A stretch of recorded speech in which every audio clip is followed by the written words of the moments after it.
Anything differently for you? Your first start at home this week versus playing on the road, does that matter at all? I think it's just a really cool opportunity. Just because anytime you get to play in the dome, I remember running out of the tunnel for the first time and kind of seeing everybody, and it was such a cool experience. But obviously got to play a little bit come in that action against in the Bucs games, but just trying to go through my same process and just go out and attack. How have you tried to approach the starting job? I imagine you want the approach to be the same back at the start, but obviously things are different for you now. Yeah. No, I've just kind of been myself in an expanded leadership role. I think behind the scenes, I've always done my best to learn and continue that same preparation process.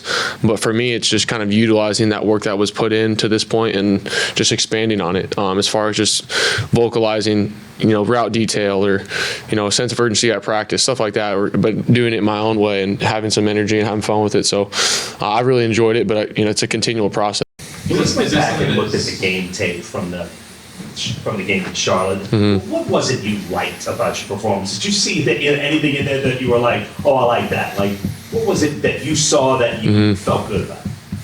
I think just, ball security. I think anytime we can protect the ball and keep the chains moving forward, I think that's always a positive. It starts with me, and I got to continue to do that. So I think just playing on time, all those little things. I think, my whole goal is to not let those things, fade away.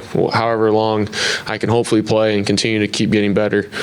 Just having those fundamentals, because I feel like to me that's where guys get in trouble, and where I get in trouble is when those kind of lack. So I thought those were positives, but at the end of the day, some in the red zone, I know we had the 4-minute drive, but finishing some of those off, we'll be able to do that, and I think as an offense we can kind of continue to grow that way.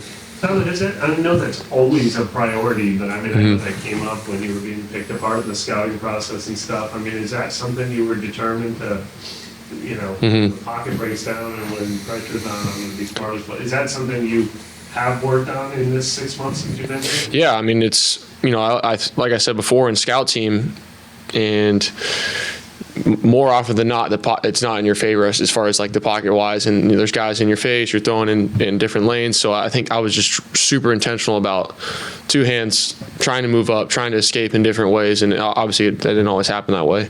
But and then whenever I got my opportunities to just focus on that, and I obviously knew over time, and I got to continue to keep doing it. So. You kind of continue to grow and learn every single year. So I think that's part of it. And, I'm going to continue to try to keep doing that. I know. I'm sorry.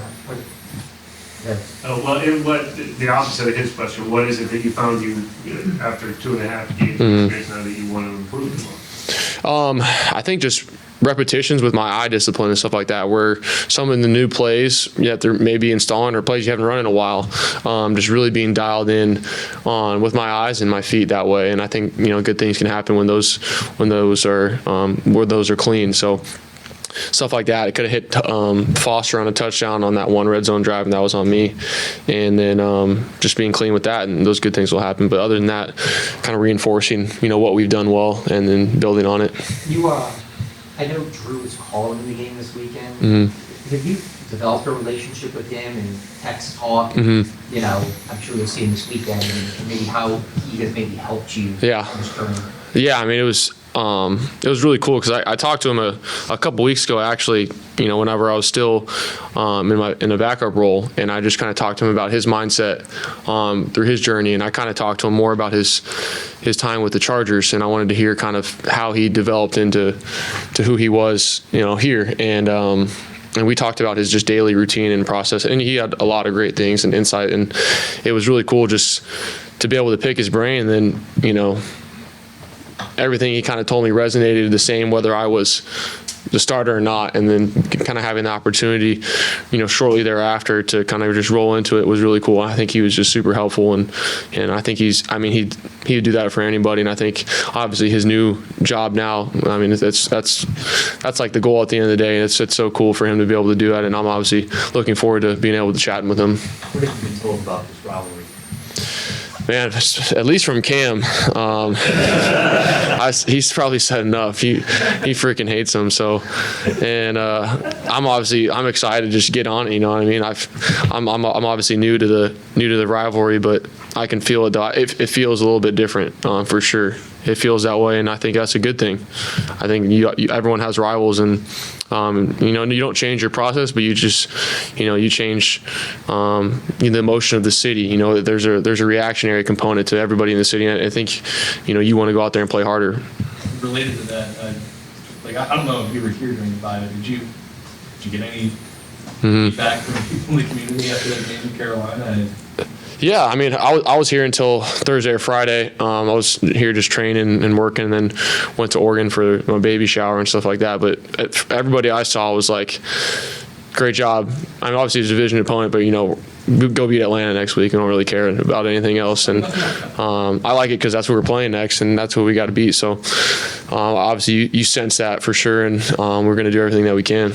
Yeah, how were you would you have been here on those days anyway, or did you take it? Yeah, I was gonna be here anyways. I don't know, everybody I've talked to, and at least in my kind of circumstance, just working out wise, training, trying to treat it as if it really wasn't a bye week, just physicality wise. And also I've only started, just recently kind of got into that role, quote unquote, even though my process hasn't changed, but I really wanted to kind of be here and be able to throw with some of the guys that were here and just kind of watch film, and then whenever the weekend hit, kind of take some time, obviously. I know the coaches all did a self-scout. Did you get in some offices and do some self-scouting and that kind of stuff? 100%, yeah. I mean, just watching, everything that we kind of done, and then obviously watching Atlanta as well. So I think it's just part of it. I didn't want to change anything that way, so it didn't feel that too foreign. You obviously, during the bye week, you guys take some time and go be with some family and friends too. Do you think the game has been slowing down for you at all a little bit as obviously you get some experience as a starter? I think just slowing down is a unique term. It's just, I think, repetitions and for me is just, I feel more and more comfortable each day, each practice, as I get, kind of build that chemistry with some of the guys. And I think it's part of it, the business of guys coming and going. But for me, I just feel really comfortable, and there's going to be challenges ahead. So, and I'm going to continue to kind of to battle through those. But I think just focusing on what we've been doing well and how we can kind of attack each week, that's my main focus.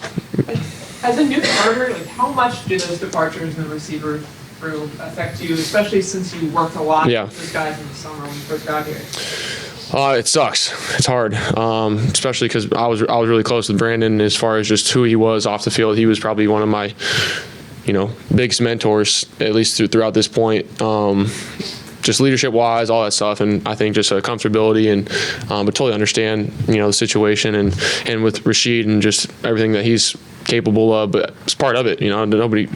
I mean, it's the world that we live in, and I think we have really good guys that are already here, and that in Vele and Tipton and all those guys. So, and I think Olave's done an excellent job. I mean, he's kind of expanded his leadership role. He's expanded just everything that he can do. Obviously, everyone knows what he can do, but I think he's going to take it to a new level. So, I'm excited because we got 7-8 games left. Who knows? I think that's our mindset. Let's just get back to it, and let's get after it. I have a question. Since you just said that, in recent weeks, Mrs. Benson and Mickey have both used the term rebuilding year, which is the first time they said that. And Kellen acknowledged just a few minutes ago that we are going to play a lot of young players. The goal is to win, but we're going to play a lot of young guys. The opportunity you have over these next few games, I'm sure you want to be laser focused game by game and not look at the big picture. Is it hard for family, friends, people to not tell you about the opportunity you have and how this last couple of months could define your career? I mean, it's a good point as far as what you said is with the opportunity portion of it. I think anytime you can go play football in the National Football League, it's an insane opportunity, regardless of whoever it is, whatever guy, what team you're on. But I want to be here for the long run, and my play and how I control each day is going to reflect that. So my job is to do everything I can that way, and that's all I care about. So whether we're 0-2 17 or 17-0, like I'm treating it the same. I want to go play football and have fun because I love my teammates and love these guys, and whoever's here, like we're gonna get after it. That's what I care about. Just kind of going back to that leadership when you brought up earlier. You played quarterback for a long time. I'm assuming like when you're a starting quarterback, like at every stage, you're kind of the guy on the team. Like, how different is that in a pro setting when you're a rookie? You got teammates like Cam who've been in the league for 15 years. Yeah. You know, when all of a sudden it's like your voice matters in that setting in a different way than it did before. But, you know, how do you kind of understand? No, I mean, it's a good question. I think it's something I kind of learned. I had to learn. You have to learn your role early on. There's a kind of a rookie component, but there's the element that I've kind of just really believe in is just being yourself, and you have to kind of authentically, be that and understand what role you're in. But I'm not afraid to say something and within the group, the offense, all that stuff. But I got to continue to build on that. I haven't really earned the right to make something profound, and like the earn the right to, when Cam and DeMario speaks is different because they've earned that right and they've seen what it takes. So it's kind of a duality of like, I'm in this role of quarterback. I played some football too, but I haven't in the NFL. And I think my job is to be consistent, have a lot of juice, have a lot of energy.